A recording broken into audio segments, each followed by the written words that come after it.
What's up everybody? Welcome back to another cash envelope stuffing video. I want to start off by saying welcome to everyone that is new here. I know quite a bit of people came over from Glamorous Wallflowers channel whenever she shouted me out in her live and then again on her community tab. That was really unexpected and I was just so overjoyed. I love her so much, and for her to even acknowledge my existence was amazing, and to have her tell her subscribers to come check out my channel was just really cool. So if you are from that channel, thank you for being here. I'm really happy to have you. I do budgeting videos every Thursday, and I also recently started the journey of purchasing land. So I'm also starting on that long process, but if that's something that you find yourself interested in, go ahead and hit the subscribe button if you haven't already. Since I do have quite a few new subscribers, let me go ahead and give you a little bit of information about me. I also have a Q&A video that I've done before. If you are interested in finding out a little bit more about me, I'll go ahead and link it up in the corner. But for now, I am 27 years old. I live in Texas. I am a secretary full-time, and I also do waiter on the side for extra income. I started the cash envelope method about a year ago. It was spring 2020, I want to say, and I started my channel back in November. So I'm relatively new to the YouTube scene, but I absolutely love it, and it has seriously changed my life. I've met so many, and I say met, but I have so many YouTube friends that are so supportive and so awesome, and I'm really glad that all of you are here. So let's go ahead and get started with the cash envelope stuffing. For the new ones here, we start off with my dog. Her name is Candy. She's a rescue. She was described to me as a Chihuahua, but I think she might be mixed with something else. So she is going to be getting $10 this week.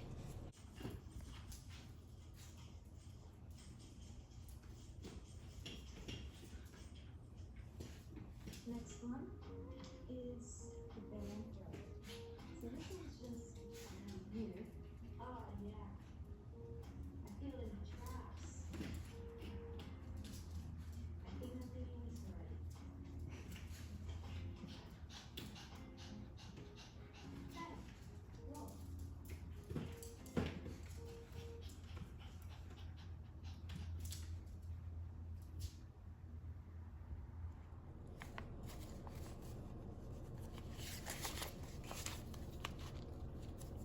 She now has 20, 40, 60, 80, 100, 120, 140, 160, 180, 200, 210, 215, 220.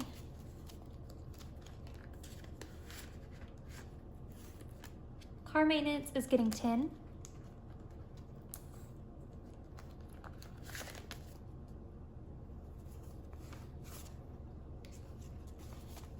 We now have 100, 120, 140, 160, 180, 200, 220, 240, 260, 270 in car maintenance.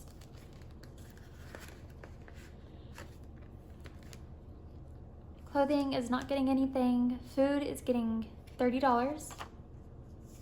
I try to keep that solely spent on groceries, but let's be real, I sometimes get food like takeout, but I try to spend it on groceries as much as I can. Fun is getting 10.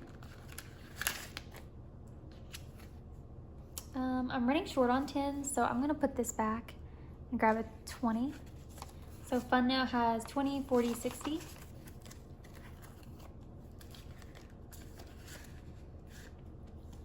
Gifts is getting 10.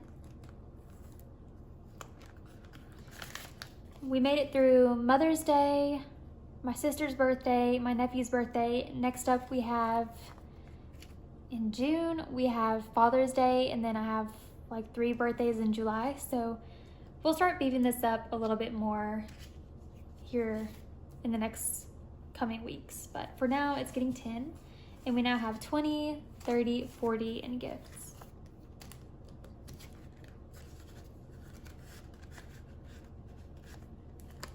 Home is not getting anything this week. Spending is gonna get $20 bill.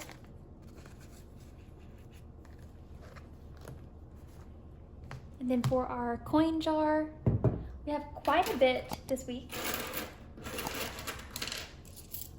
We have this much, and a little bit more.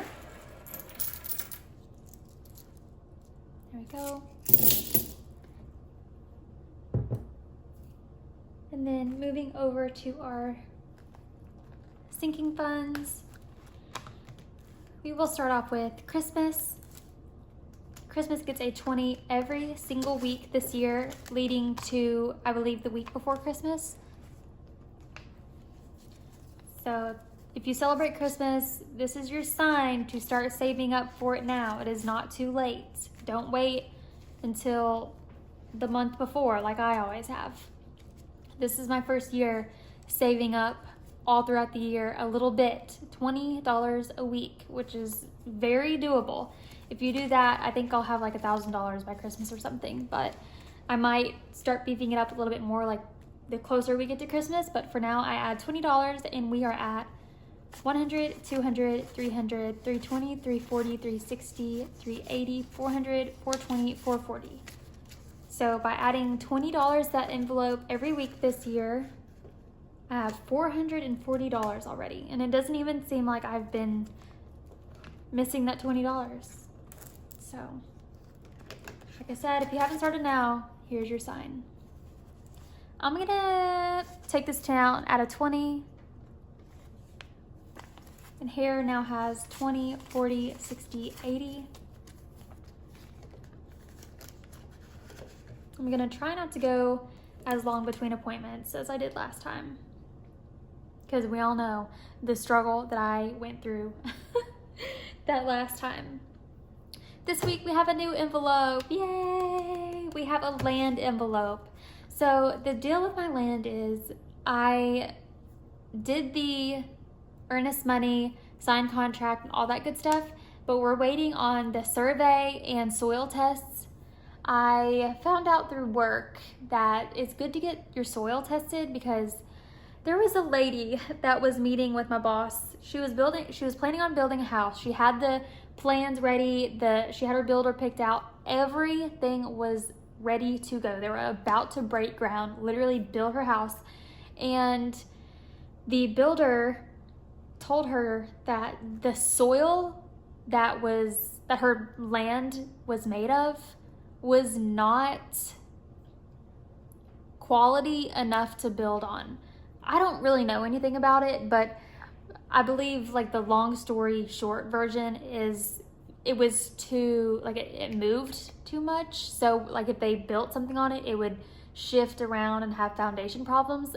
I may be completely wrong about that. I probably am, but if anybody knows, explain it down below, because this is something that I did not know until a few months ago. So long story short, I'm getting the soil tested to make sure that it will be able to be built on, because otherwise it's completely useless. So the reason I'm saying all of that is I was told by the realtor last week that the land surveyor is booked for the next 6 weeks. We were supposed to close on or before June 18th.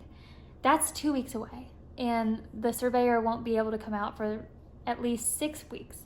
So obviously things are taking longer than I originally had thought, but I had a feeling that's just how things are going, especially these days. But it's really not a big deal. But I have a land envelope that I'm gonna go ahead and start putting money into. That way I'm just good to go. I'm all saved up for some land payments. So starting off, we're gonna be putting 20 in there. I believe once the loan and all of that is all done, my payments will be like $215. So I don't know. I'm just gonna be putting money in that envelope until we get this whole survey, soil test, closing, all that good stuff figured out. That was very long-winded and I'm sorry. Travel has nothing in it because it's sitting right here. I have to finish paying the rest of the payment on the cabin tomorrow, so it's time to take the money out, put it in the bank so I can pay the cabin people. 52 week is gonna be $22. And about the cabin, if you're new here, My boyfriend and I are going to Oklahoma in a couple of weeks on a little weekend getaway. So I just have to finish paying for the cabin before they get rid of our reservation. 52 week challenge. I am now at 100, 200, 220, 240, 260, 270, 280, 290, 295, 300, 301, 302, 303. It's crazy how fast things add up, even when you just add a little bit at a time. That's the best thing about cash envelope stuffing. This is my $1,000 emergency fund. We are done with that, so not adding anything to that anymore. And then our $1 bills right here are gonna go into our $1 envelope. This isn't a savings challenge or anything. I just put these right here. I needed to stop spending them because I remembered the other day that the whole reason I even started this envelope is so if I see someone in need, I can give them some money. But then I've been spending it all and it's defeating the purpose. So I need to stop doing that. All right. I think that is a wrap on this week's cash envelope stuffing. Thank you so much for tuning in. Like I said, if you are new here, I really appreciate you being here. And if you haven't subscribed yet, I would really appreciate that if you did. Oh, let's get this coin jar. It's getting heavy. There we go. All right, guys. Thank you so much for tuning in. I will see you guys next week for another cash envelope stuffing. Thank you for being here. Bye.